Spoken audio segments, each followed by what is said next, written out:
Y esto, insisto, no lo decimos solamente quienes estamos militando por esta causa, lo acaba de decir la Institución Nacional de Derechos Humanos. Poner en manos de un juez decidir cómo juzga a un adolescente o a otro va en contra del principio de igualdad.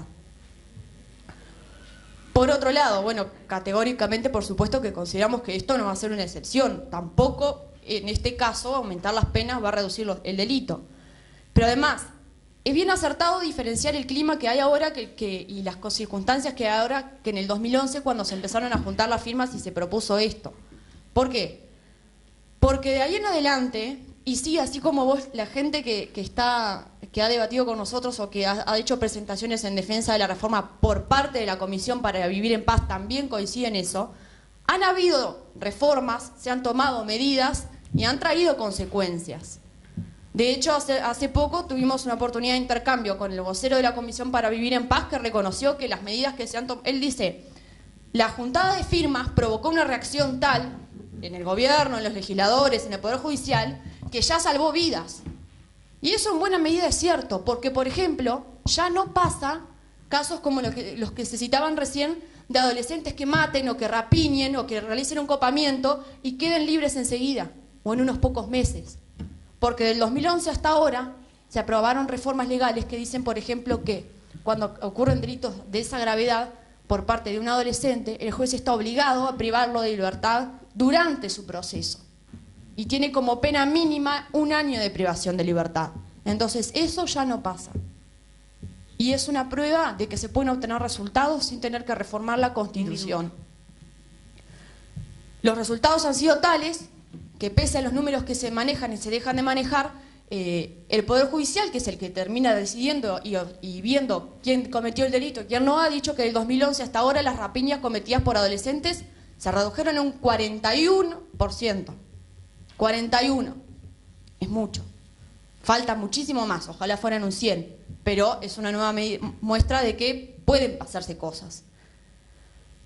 Por otro lado, sí, absolutamente de acuerdo, hay que generar conciencia en los adolescentes, porque lamentablemente hasta el día de hoy hay menores y mayores de edad que están convencidos de que el menor de edad es impune. Tiempo.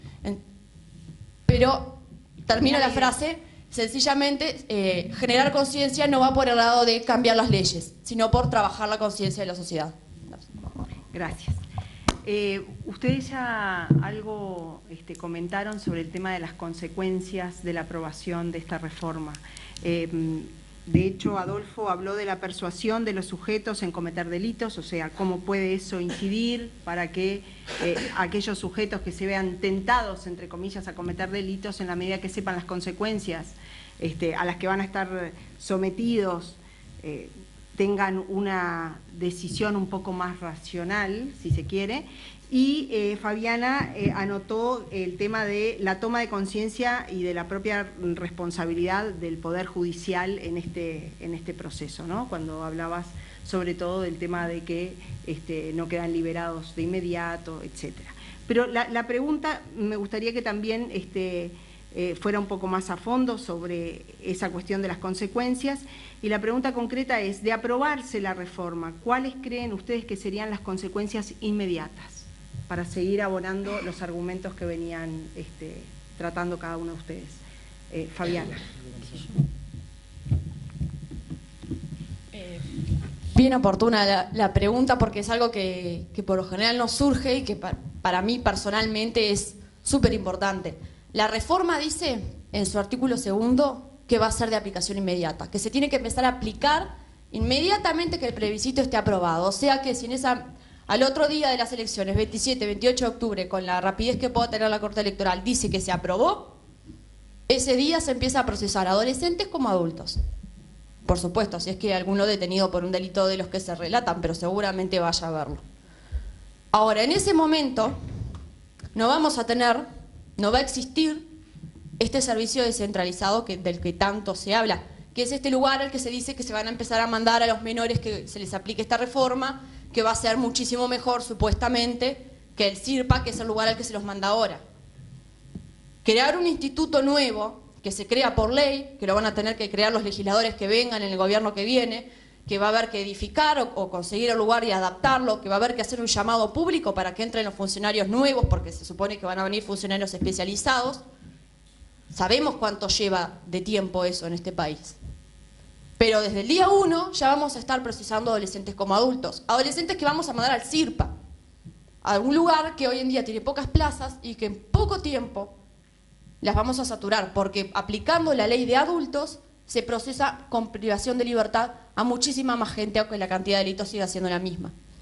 Entonces esto va a redundar directamente en un hacinamiento casi inmediato, y es lo que a nosotros nos preocupa. Y de eso hablamos cuando hablamos de que va a haber condiciones de reclusión inhumanas, y de eso hablamos cuando hablamos de que va a haber condiciones de reclusión similares a las de los adultos. Porque siempre planteamos el mismo ejemplo, cuando el COMCAR, del que habrán escuchado, o cuando las Rosas, del que habrán escuchado, aunque las Rosas hay que decir que está mejor ahora que en otras épocas, se crearon o se edificaron, el COMCAR en particular era una cárcel modelo, fue diseñada como cárcel modelo. Sin embargo, habrán visto en la televisión, porque aparte afortunadamente se ha hecho conocer muchísimo, las malas condiciones de privación de libertad que hay en algunos módulos de COMCAR hoy en día. Y cómo eso genera una fábrica permanente de reincidencia y de delitos cada vez más violentos. ¿Por qué? Porque es muchísimo más rápida la cantidad de gente que se priva de libertad y que se encierra en malas condiciones que la capacidad de rehabilitar o de adaptar el lugar a las necesidades. Y eso va a ser el resultado inmediato de esta reforma. Por eso nos preocupa y por eso llamamos a la reflexión, porque hay medidas que, de ser necesarias, como descentralizar la privación de libertad y sacarla del INAU, se pueden hacer en su justa medida, en el tiempo oportuno y de la manera correcta. Pero no empezar a encerrar los chiquilines en octubre y el año que viene empezar a discutir cómo va a ser ese encierro. Porque ese desfasaje puede traer, lo que nosotros insistimos, los problemas de inseguridad en aumento que sabemos que va a traer esta reforma.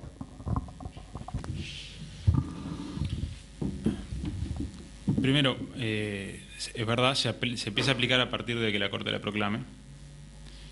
Y van a ir a CIRPA, no se van a mandar a las Rosas. Entonces, puede ser que se llegue a sobrepoblar por un tiempo. El 1 de marzo está asumiendo un nuevo gobierno, pero de todas formas el gobierno que está actuando sigue gobernando hasta el 1 de marzo y va a tener que tomar medidas para que no pase eso. El gobierno, por más que se apruebe algo que no le guste, tiene que hacerse responsable. Eso es real y va a tener que cumplir con eso y prever. El CIRPA fue creado a raíz de esto, o sea que el CIRPA está pensado dentro también de los que propusieron esto, fue parte de un acuerdo. De todas formas, ¿cuántos jóvenes, qué seguridad tenemos nosotros de la cantidad de menores en el momento de ser aprobados pasarían a ser procesados y a abultar ese número que recién se decía? Yo tengo datos de que, y lo quiero buscar bien para no equivocarme, dice que la probabilidad efectiva de captura es de tan solo 6 jóvenes de cada 100, ¿sí? de los que cometen delitos, ¿no? Y eso lo dice, no lo estoy inventando, dice el Centro de Estudio de Realidad Económica y Social en el último informe que sacó. Entonces, tampoco va a ser un número grandísimo que a partir del 27 de octubre empiecen a caer como de arriba menores infractores. Creo que va a costar un tiempo esto asimilarlo.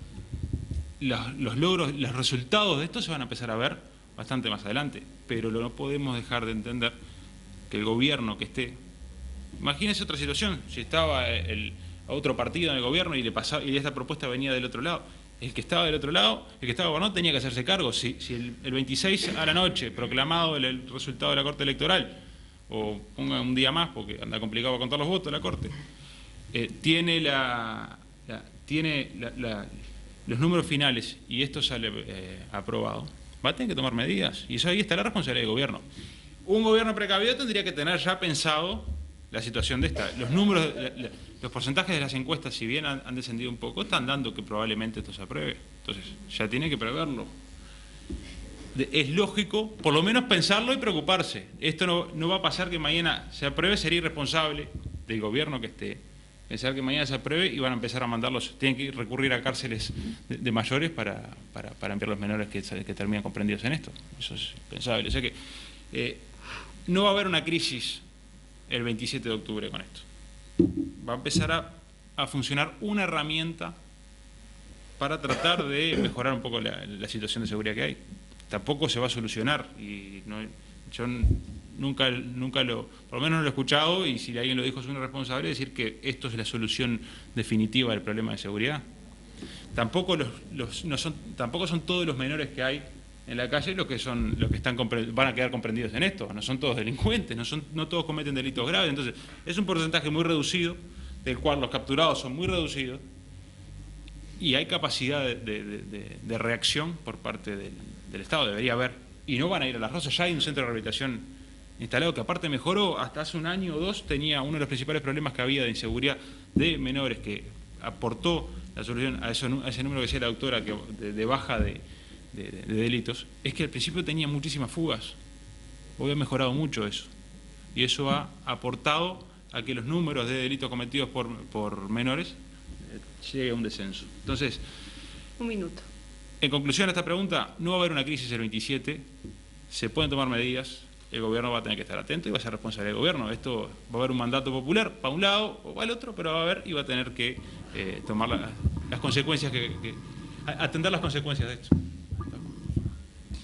Bueno, nuestros dos expositores son dos personas obviamente muy informadas y que en sus exposiciones recurren en varios casos a cifras de algunas investigaciones y también algunas cifras de opinión pública. Entonces la pregunta que sigue tiene que ver exactamente con eso. Tiene que ver con algunas cifras de opinión pública. Y la pregunta concreta es, y bueno, haciendo el paréntesis también de que vamos a referirnos a dos estudios que son de dos encuestadoras distintas, dos empresas encuestadoras distintas, una es Factum y otra es Equipos, y eso metodológicamente sabemos que tiene complejidades la comparación, pero independientemente de eso,